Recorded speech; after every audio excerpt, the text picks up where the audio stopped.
Okay, for the next batch, I am going to make some mild red sauce, salsa chicken pieces. Red salsa chicken. And then I'm going to do some green chili, hatch green chili sauce chicken pieces.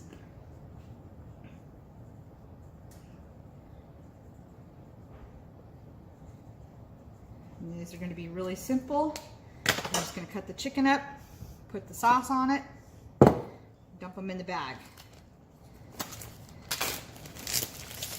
And then I can put them in my little red crock pot that I love so much. They can be either used in a burrito, a taco, or over rice, or fried potatoes, or whatever I feel like doing that day. Come here, monster chicken breast.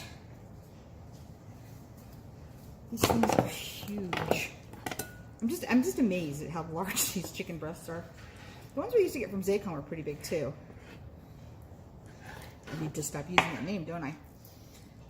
Because they don't exist anymore. But for comparison's sake.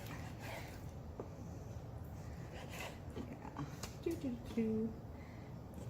More scraps for chicken stock. And I think I'm going to cut these up, these pieces, maybe a little smaller than I did for the chicken nuggets. And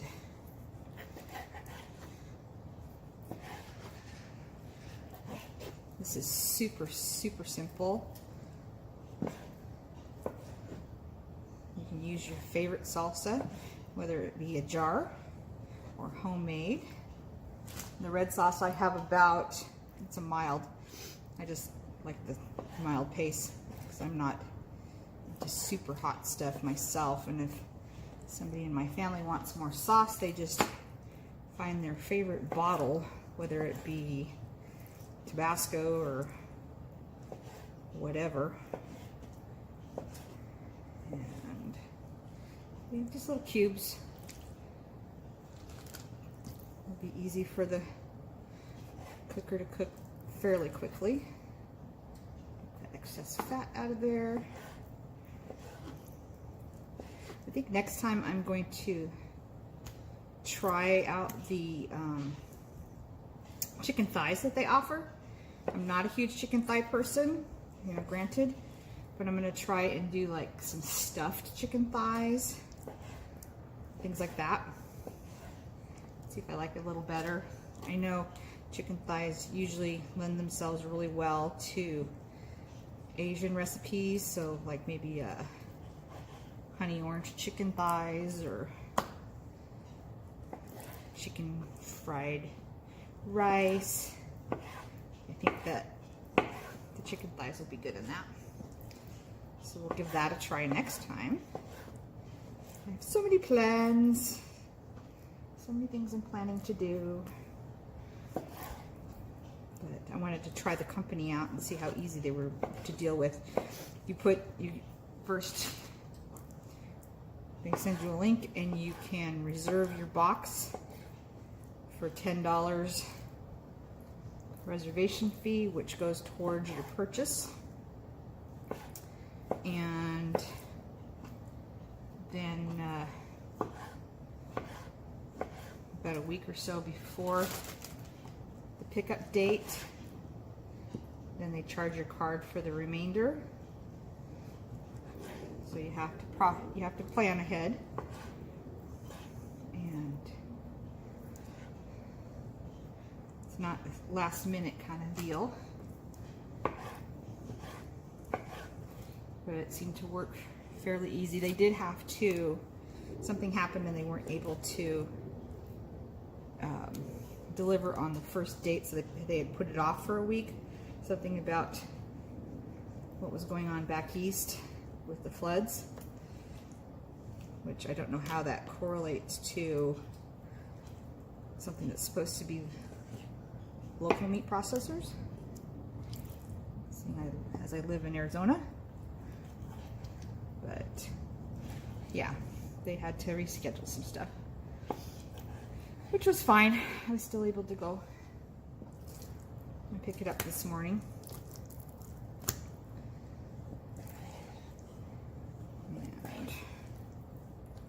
And cutting chicken up takes a lot longer than I would have expected it to. Probably because I'm so picky. Cut all the little things off that I don't like. You should see me eating a steak. It's horrid. I don't get much meat. So I tend to buy the super lean, not much on them, cuts of beef when I do beef. Don't eat a lot of beef, which is okay. It's kind of a treat in our house because it's kind of expensive. Chicken has gone back to being more affordable. Beef was more affordable for a while. Now chicken is. It's interesting how that rolls around.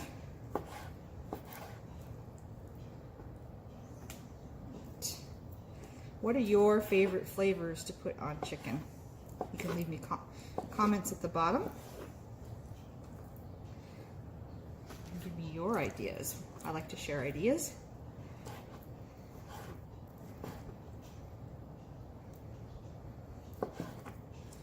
And who knows? Maybe I'll try one of your ideas one of these days. I think I'm going to be doing some crochet videos here coming up.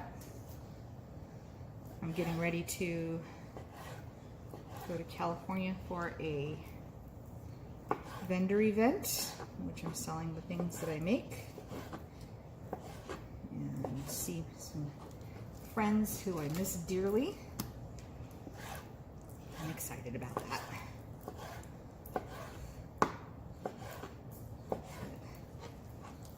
5 hours is quite a drive.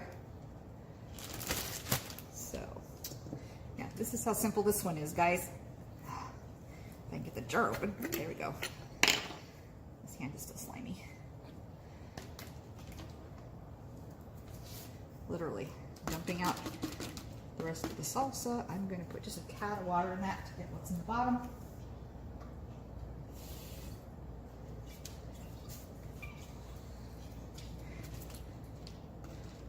Get the rest of those little green chilies out of there. There's always little lumps of green chilies. This is paste chunky salsa. One of my favorites. It's that simple. Something making noise in the trash can. And I've already marked my bag. Get some of the air out of it. Close it up. Massage it around so that it all gets some of that yummy flavor on it. And that'll freeze nice and flat. Simple as that. I'm going to do the same thing with the green, and I'll bring you back when we have something else. Okay, so we've gotten all the chicken out of the box. You can see that there's quite a bit of liquid in the bottom, some of which I'm going to add to my pile of scraps. Yeah, I cut a lot of meat off there, so that's going to make a really nice, tasty chicken broth, chicken stock. I'll add other things to it too when I go to make that. So I'll get that all bagged up. And I have 2 bags of just plain chicken breasts. This one has 3 pieces in it. This one has 4. And if this seems like a lot of meat to you, I am feeding on average 5, 7, and 9 adults at a meal. So it is, when they are meat eaters. So guess what?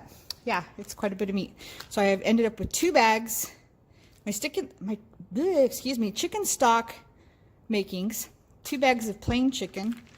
I have 2 bags of, I cut breasts, 3 breasts up each of in 1-inch wide medallions or strips, if you will. And I put half a bottle of Italian dressing on these. I happen to have Olive Garden dressing in my cabinet. So I've got 2 of those. I have 2 that I cut the same way as the Italian in 1-inch thick strips. So they're like a medallion. Barbecue mesquite smoked chicken. That's Kraft bottled barbecue dressing. And look at this, red salsa. Looks kind of green to me. Look at that, Hatch green chili chicken. Looks kind of red to me. Pay attention to what you write on your bags. As far as these could just be cooked up in the crock pot, but the medallion shaped ones, I think what I'm going to do is I can sous vide these bags. I don't know if you've ever sous vide before, but it's basically a machine that keeps the water at a constant temperature for doneness, and you let it run for a couple of hours. You just put this bag thawed into the pot of hot water and it cooks. You can either eat it right after that, or you can throw these little babies in a pan, crisp them up a little bit, or throw them on the barbecue and crisp them up a little bit. You can serve it just as your meal. You can put them on a this would make a great salad with some greens and cheese and corn and beans and a little Thousand Island dressing for a barbecue chicken salad. That would be really great. And then there's a myriad of things you can do with the Italian also. So I've got 1, 2, 3, 4, 5, 6, 7, 8. 2 more meals in the Instapot for the shredded chicken. 2 more meals for the chicken nuggets that are in the freezer. So that's 8, 9, 10, 11, 12 meals plus the chicken broth that I'm going to be making, all for right around $60 for meat. That's not too shabby, especially considering how meaty these meals will be.